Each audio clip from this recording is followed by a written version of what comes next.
E20 petrol को लेकर चल रही बहस अब एक नए मोड़ पर पहुंच गई है। राइटर्स की एक रिपोर्ट में ऐसा खुलासा हुआ है जिसने इस पूरे विवाद को और गंभीर बना दिया है।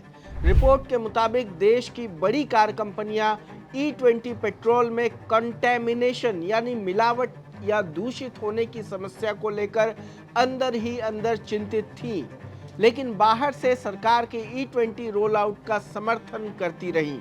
राइटर्स ने मारुति सुजुकी, टाटा मोटर्स और महिंद्रा से जुड़े अधिकारियों के बीच हुए इंटरनल ईमेल्स की समीक्षा की है। इन ईमेल्स में E20 पेट्रोल में क्लोराइड और मॉइस्चर यानी नमी की मात्रा को लेकर चिंता जताई गई है, और ये चिंता सिर्फ किसी एक दो सैंपल को लेकर नहीं थी। ऑटो कंपनियों ने करीब एक साल के दौरान पेट्रोल पंप से 250 से ज्यादा फ्यूल सैंपल लिए थे। ये सैंपल्स देश के 21 राज्यों और केंद्र शासित प्रदेशों से जुटाए गए थे। इनमें 18 राज्यों के कई सैंपल्स में क्लोराइड की मात्रा ज्यादा मिली। मॉइस्चर यानी नमी भी कई सैंपल्स में तय सीमा से ज्यादा थी। अब इस पूरी कहानी को समझना जरूरी है।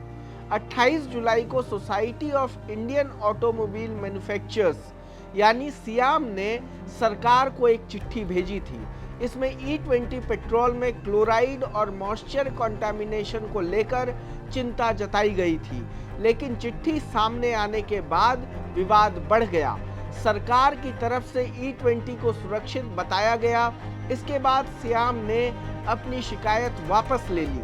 संगठन ने कहा कि चिट्ठी में दिए गए कुछ आंकड़ों को अभी और वेरीफाई करने की जरूरत है।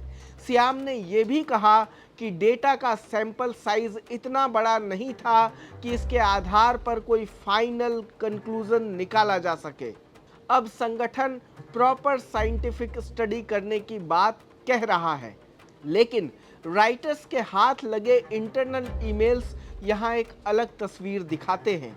इन ईमेल्स में डेटा की ऑथेंटिसिटी को लेकर ऐसी कोई चिंता नजर नहीं आती, बल्कि कंपनियों के अधिकारी कंटेमिनेशन यानी मिलावट को लेकर आपस में चर्चा कर रहे थे।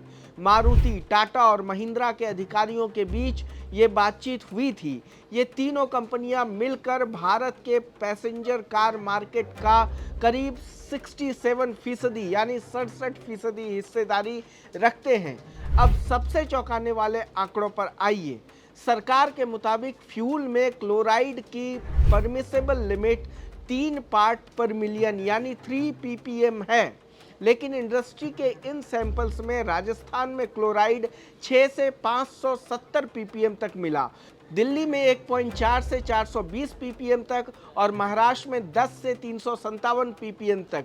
यानी कई सैंपल्स में क्लोराइड की मात्रा तय सीमा से कई गुना ज्यादा थी। मॉइस्चर के आंकड़े भी परेशान करने वाले थे। आंध्र प्रदेश के सैंपल में मॉइस्चर 13,000 ppm तक मिला। उत्तर प्रदेश में ये 12,500 ppm तक पहुंच गया, जबकि सरकार का बेंचमार्क 3,000 ppm बताया गया है। इसी को लेकर मारुति के सीनियर एग्जीक्यूटिव अनूप भट्ट ने 26 जुलाई को एक ईमेल में चिंता जताई थी। उन्होंने कहा था कि मौजूदा फ्यूल इंजेक्टर्स 1 ppm क्लोराइड तक ही टॉलरेट कर सकते हैं। उन्होंने ये भी लिखा कि E20 में क्लोराइड 1 ppm से कम होना चाहिए। उनका कहना था कि इस मुद्दे पर पेट्रोलियम मिनिस्टर के साथ पहले ही बातचीत हो चुकी थी।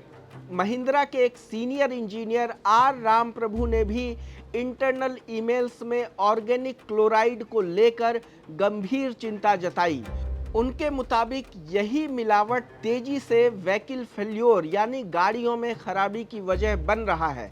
उन्होंने यहाँ तक लिखा कि कुछ मामलों में इंजन 200 किलोमीटर के अंदर खराब हो सकता है। उन्होंने कहा कि फ्यूल भरवाने के बाद तुरंत सामने आए ज़्यादातर मामलों में ऑर्गेनिक क्लोराइड की भूमिका थी और महिंद्रा के पास फ्यूल सैंपल से जुड़े मजबूत एविडेंस मौजूद हैं। लेकिन यहाँ एक ज़रूरी बात है, राइटर्स की रिपोर्ट ये साबित नहीं करती कि E20 खुद इन सभी प्रॉब्लम्स की वजह है। कंटेमिनेशन आखिर आया कहां से, इसकी वजह अभी साफ नहीं है। सियाम ने मॉइस्चर को लेकर एक संभावना जताई थी कि पेट्रोल पंपों पर अंडरग्राउंड स्टोरेज टैंक और पाइपलाइन की मेंटेनेंस ठीक नहीं होने से पानी फ्यूल में जा सकता है। क्लोराइड की बढ़ी हुई मात्रा का असली सोर्स क्या है, इसकी भी अभी जांच कहीं हुई नहीं है। सरकार और तेल कंपनियों का पक्ष भी अलग अलग है।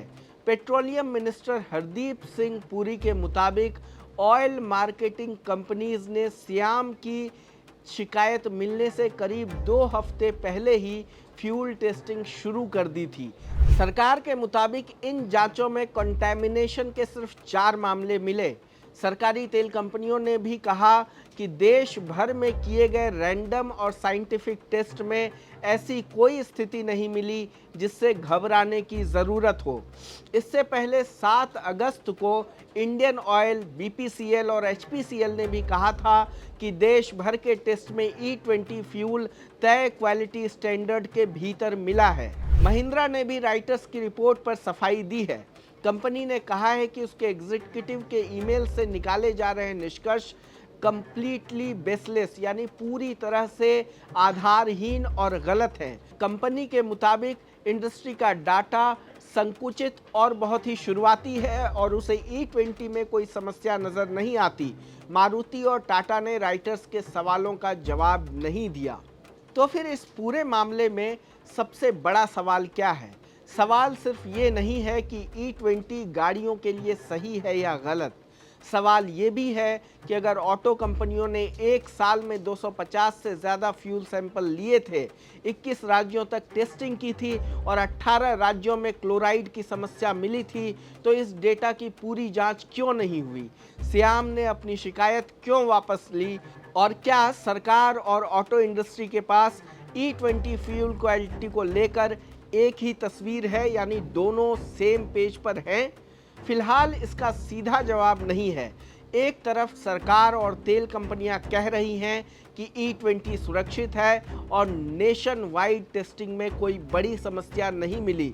दूसरी तरफ राइटर्स के सामने आए इंटरनल मेल्स बताते हैं कि बड़ी ऑटो कंपनियों के अधिकारियों के बीच क्लोराइड और मॉइस्चर कंटैमिनेशन को लेकर चिंता जताई गई थी। इसलिए E20 की बहस अब सिर्फ माइलेज कम होने या पुरानी गाड़ियों की कंपैटिबिलिटी तक सीमित नहीं रही। अब यह सवाल फ्यूल की क्वालिटी और कंटैमिनेशन के सोर्स का भी बन गया है। और शायद सबसे अहम बात भी यही है। सियाम ने शिकायत वापस ज़रूर ले ली, लेकिन उसके बाद सामने आए ये इंटरनल ईमेल्स इस पूरे विवाद को फिर से खोल रहे हैं।